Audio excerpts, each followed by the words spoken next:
Morning dear students, कैसे हैं आप सब। डियर स्टूडेंट्स, कल हमारी यूनिट नंबर फर्स्ट जिसका नाम था वृद्धि और विकास का संप्रत्यय वो हम कंप्लीट कर चुके हैं बच्चे। आज हम करेंगे यूनिट नंबर 7 जिसका नाम है आय का प्रबंधन। यूनिट नंबर 7 सभी ओपन करेंगे सभी स्टूडेंट्स। हाथ में पेंसिल भी रखें या पेन रखें या अपनी नोटबुक वगैरह कुछ भी रखें। तो देखिए हम शुरू करते हैं यूनिट 7 आय का प्रबंधन। प्रबंधन का मतलब मैनेजमेंट, उसकी मैनेजमेंट करना, किसकी, आय की। जो आपके पास पैसा आता है, जो आपके पास सैलरी होती है, इनकम जो आप गेन करते हो, उस इनकम को मैनेज करना क्या कहलाता है, आय का प्रबंधन।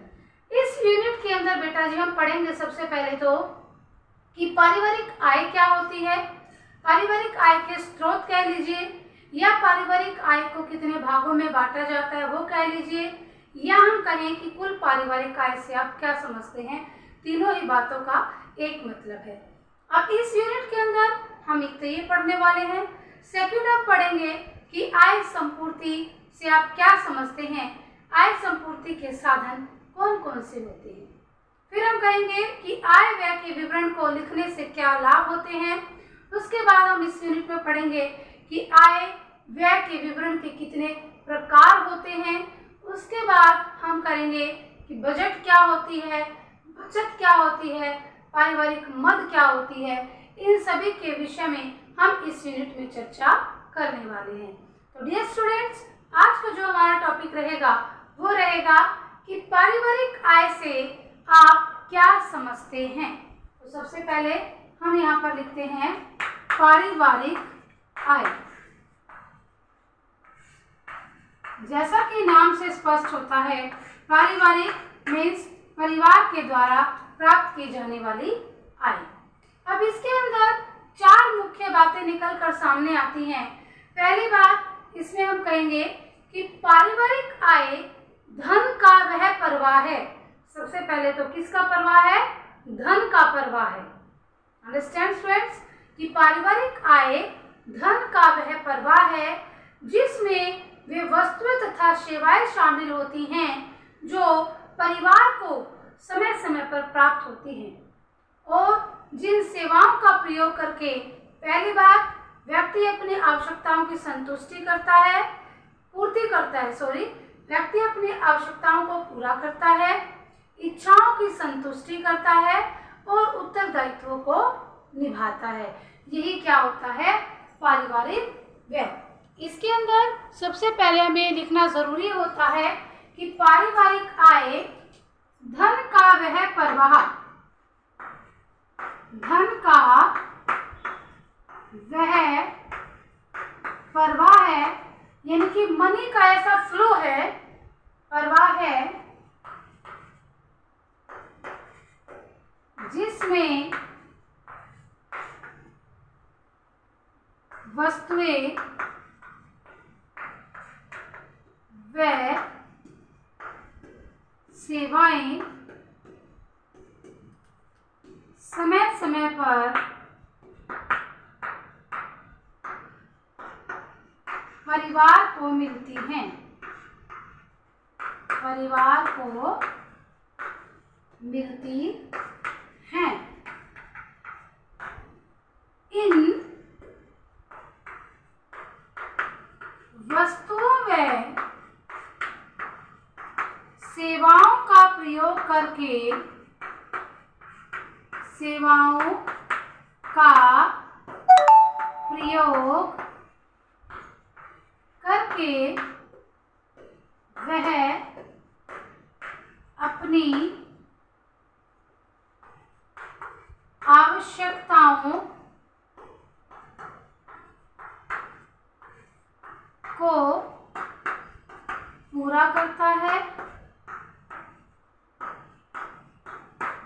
सेकंड क्या कहते हैं, इच्छाओं को संतुष्ट करता है, इच्छाओं को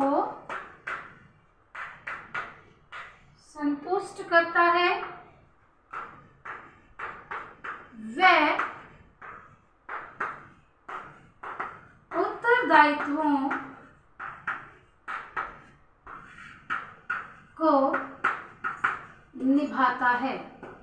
तो डियर स्टूडेंट्स, इसके साथ जैसे कि आप सामने देख पा रहे हैं कि इसमें मुख्य बातें याद रखने वाली कौन कौन सी हैं कि सबसे पहला तो पारिवारिक आय क्या है, धन का एक प्रवाह है। सबसे पहली बात धन का प्रवाह है।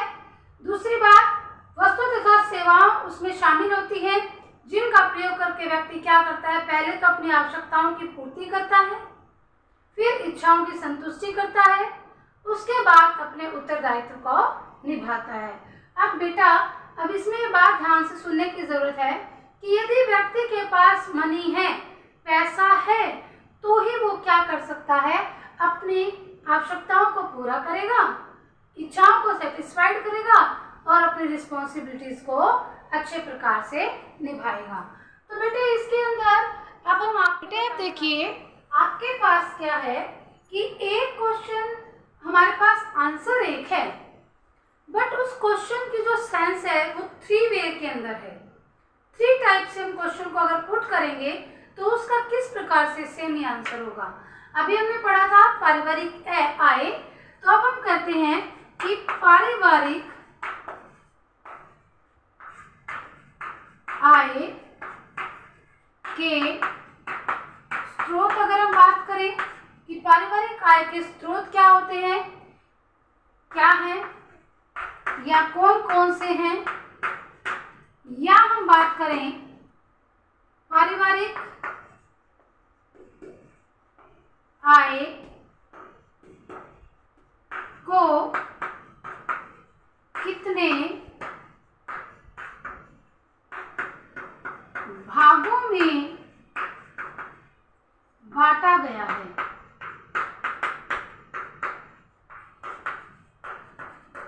या हम बात करें या कुल पारिवारिक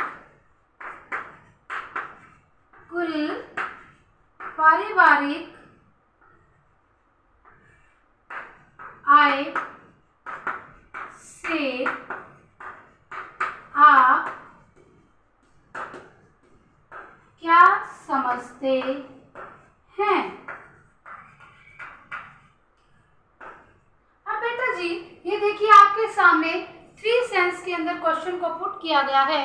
3 सेंस के अंदर क्वेश्चन पुट है, बट इनका आंसर जो है वो सेम ही होगा।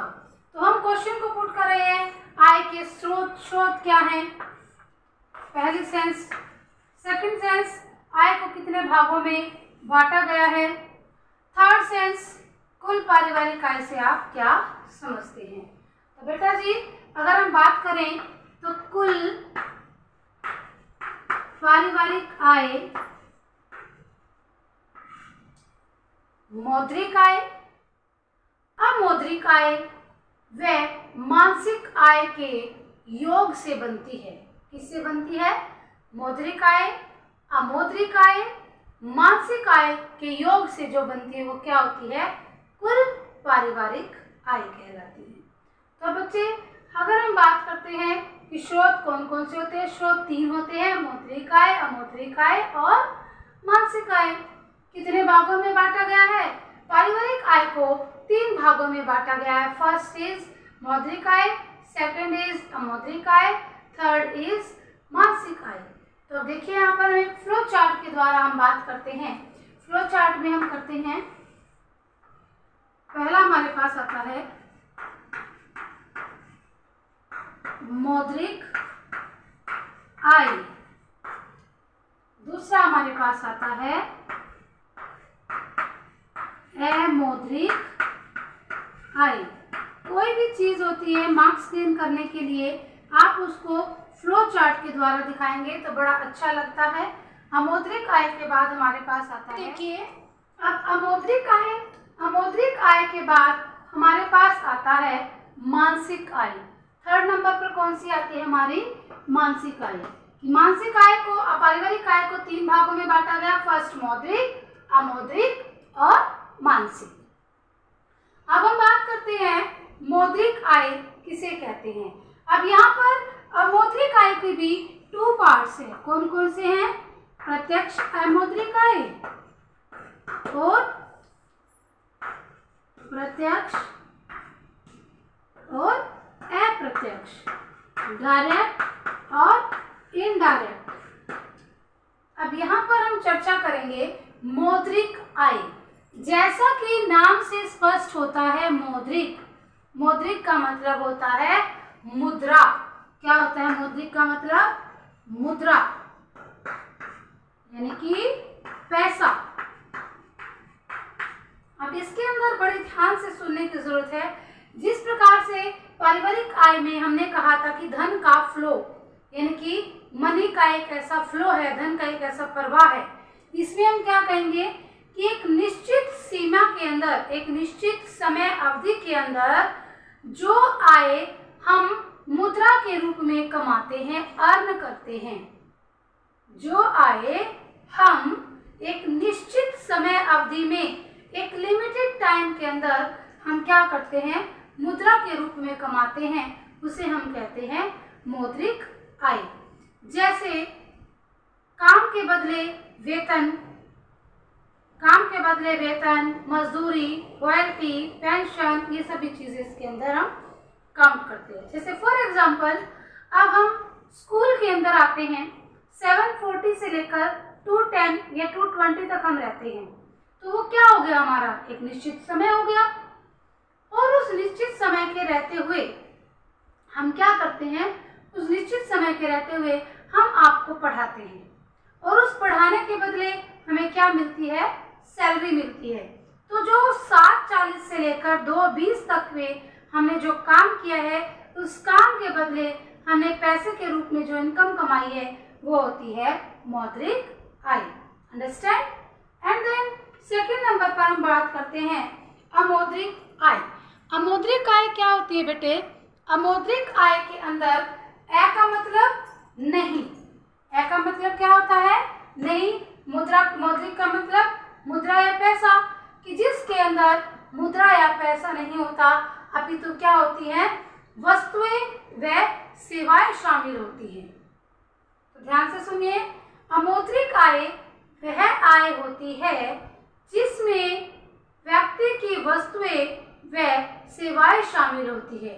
इसमें क्या शामिल होती है, वस्तुएं व सेवाएं शामिल होती हैं, वस्तुएं व सेवाएं शामिल होती हैं, जिसको एक परिवार यानी कि व्यक्ति अपनी आवश्यकताओं को पूरा करने के लिए वस्तुओं व सेवाओं का मौद्रिक आय में से खर्च करके उसे प्राप्त करती हैं।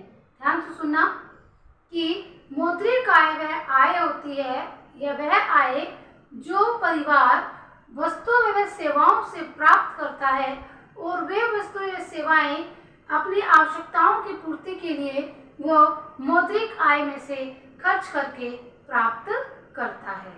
यानी कि मान लीजिए मुझे अब एक बुक की ज़रूरत है, या फॉर एग्जांपल मेरी आवश्यकता है कि मैं चौक से ना लिखकर इस चौक होल्डर को परचेज करूं।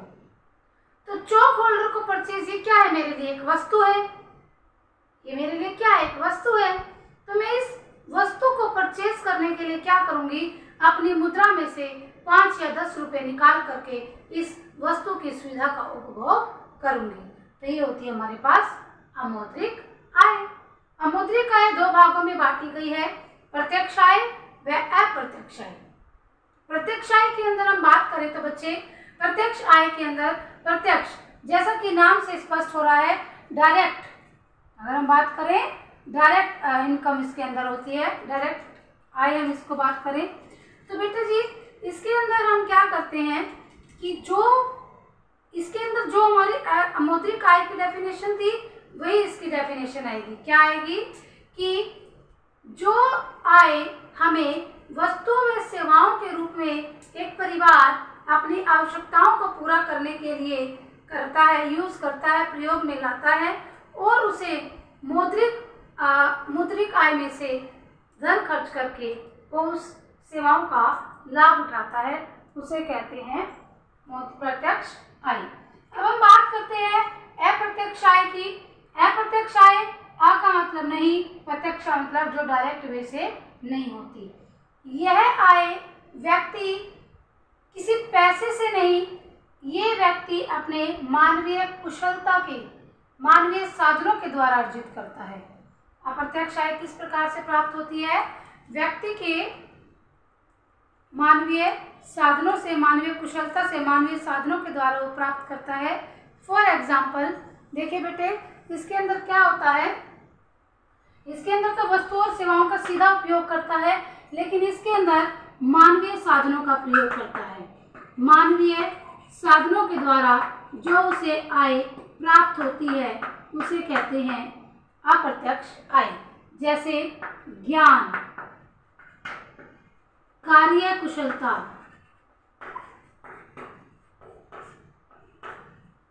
रुचि, योग्यता, ये सभी चीजें किसके अंदर आती हैं? अप्रत्यक्ष आय के अंदर आती हैं। अब बेटा जी, इसके अंदर व्यक्ति मानवीय साधनों के द्वारा इनकम को प्राप्त करता है। जैसे व्यक्ति अपने बच्चे को ट्यूशन पे ना भेजकर खुद अपने बच्चे को पढ़ाई करवा ले और वहां से उस पैसे को बचा करके इनकम अर्न कर सकता है। ऐसे ही खेती के अंदर खेत के अंदर मजदूर से काम न करवा के अपने आप काम को कर लेना भी क्या कहलाता है? उसका जो पैसा वो सेव हो जाएगा, बच जाएगा, वो भी किसके अंदर जाता है? अप्रत्यक्ष आय के अंदर जाता है। व्यक्ति कपड़े खुद सिलकर, दर्जी से कपड़े न सिलवाकर वहां पर पैसे देने की बजाय अपने कपड़े खुद सिलकर भी अपनी योग्यता के आधार पर उस इनकम को अर्न कर सकता है। अब हमारे पास आती है मानसिक आय। मानसिक आय का मतलब होता है संतुष्टि। इसका मतलब किससे है? संतुष्टि से है। अगर हम बात करें संतुष्टि कैसी? मन की संतुष्टि। मानसिक आय एक प्रकार की मन की संतुष्टि है। यह मौद्रिक और अमौद्रिक आय के से प्राप्त की जा सकती है। दोनों के द्वारा ये पैसे के रूप में भी प्राप्त हो सकती है और बंदा वस्तु और सेवाओं के रूप में भी इसे प्राप्त कर सकता है। फॉर एग्जाम्पल, ये जो मानसिक आय है ये प्रत्येक व्यक्ति की व्यक्तिगत होती है। क्यों होती है प्रत्येक व्यक्ति की व्यक्तिगत? क्योंकि फॉर एग्जाम्पल मान लीजिए मेरे पास कुछ पैसा है, मैं उस पैसे को क्या सोचती हूँ कि जो मेरे पास ये पैसा बचा हुआ है इसको मैं फ्यूचर के लिए सिक्योर करके रख लूँ ताकि मेरा इन फ्यूचर काम आ जाए। अब मान लीजिए आप में से किसी की क्या है मन की संतुष्टि? क्या मैंने क्या बोला? मन की संतुष्टि, कि जो पैसा आपके पास है आप उस पैसे से घूमने जाएं, आप उस पैसे से घूमने जाएं। फिर कहते हैं कि आप में से अगर कोई आपके मदर हैं वो क्या चाहेंगी कि जो मेरे पास पैसा है उस पैसे से मैं आभूषण बनवा लूं। अंडरस्टैंड? तो इसी प्रकार से मानसिक आय एक प्रकार की मन की संतुष्टि होती है। यह मौद्रिक और अमौद्रिक आय दोनों के द्वारा प्राप्त की जा सकती है। प्रत्येक व्यक्ति की व्यक्तिगत होती है, प्रत्येक व्यक्ति की इच्छाएं अलग अलग होती है। तो डियर स्टूडेंट्स, आज हमारा यहाँ पर टॉपिक क्लियर होता है पारिवारिक आय किसे कहते हैं, पारिवारिक आय के स्रोत, कितने प्रकार, या कुल पारिवारिक आय से आप क्या समझते हैं। उम्मीद करती हूँ स्टूडेंट्स आप सभी को जरूर समझ में आया होगा।